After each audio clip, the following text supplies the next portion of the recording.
Grazie per la linea Giorgio, un saluto a tutti voi in studio e a casa, qui accanto a me al Minuto Politico c'è sempre l'assessore Ciano Contin, leader del movimento politico Molto Buio Femociaro, ormai lo conosciamo tutti. Grazie anche se sono qua di corso stasera perché la situazione in comune è disastrosa, abbiamo un sputiferio di problemi, un formigaro di rogne, non sappiamo più come cavarcela. Ma dei problemi nel territorio, di gestione? No, miei personali, abbiamo una femmina dell'opposizione, la leader dell'opposizione. Leader dell'opposizione, che mi sta pesantemente attaccando a livello personale, questo mi derfa i sentimenti proprio, Mi derfa i sentimenti. Però scusi, adesso c'è un motivo, penso che faccia anche un po', come dire, no, parte del gioco delle parti, un po' ci si dà contro, è l'opposizione per qualche motivo, però c'è un motivo preciso per il quale lei si sente offeso in qualche modo? Diciamo che quando fai il politico capisci che la gente si divide in tre categorie, no? C'è la gente normale che parla con la bocca, c'è chi è più profondo che parla col cuore, e poi ci sono le persone che parlano alle spalle, come questa femmina che è meschina.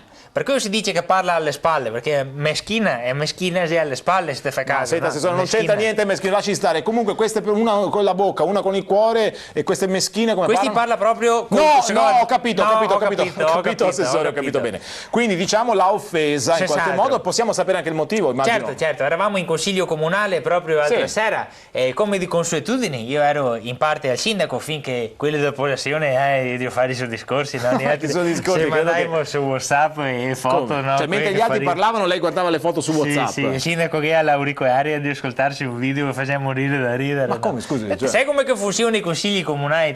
No, onestamente non sapevo come funzionasse, ma adesso lo so. In ogni modo mi cattura l'attenzione sta leader, no? Che tira sul braccio, mi segue, assessore Ciano Contin, cosa ha detto? Perché lei ha dato un terreno a suo fratello per costruirsi il garage, invece l'area era destinata a un parco giochi. Ma stiamo scherzando? Ma scusi, ma è una cosa vera? Assolutamente no, è una notizia priva di verità. Ah, ok, quindi è una notizia priva di fondamenta, cioè non è vero, assolutamente no. Fondamenta non ci sono. No, mica proprio ancora da commissari i lavori, noi hai fondamenta, mio fratello se fa il garage, mica ancora deve fare in primavera. Lasci stare il garage di suo fratello, io quello che volevo capire è se è vera questa cosa oppure no, perché se è vera è gravissima, no. Ma se non è vera io mi rendo conto che per lei sia una cosa veramente brutta, no? Una macchia indelebile nel suo curriculum di politico. Io immagino che per lei sia stata un'onta.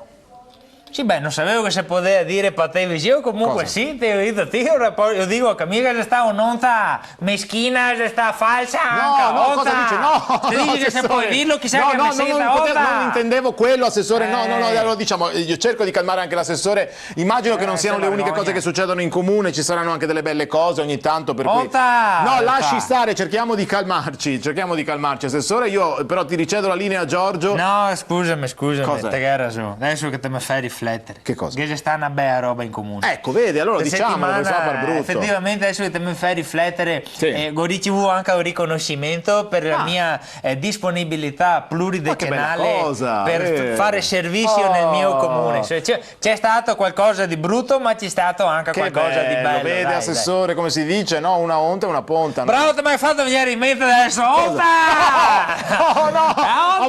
A voi la linea, stia calmo. Stia calmo, aspetta che trovo.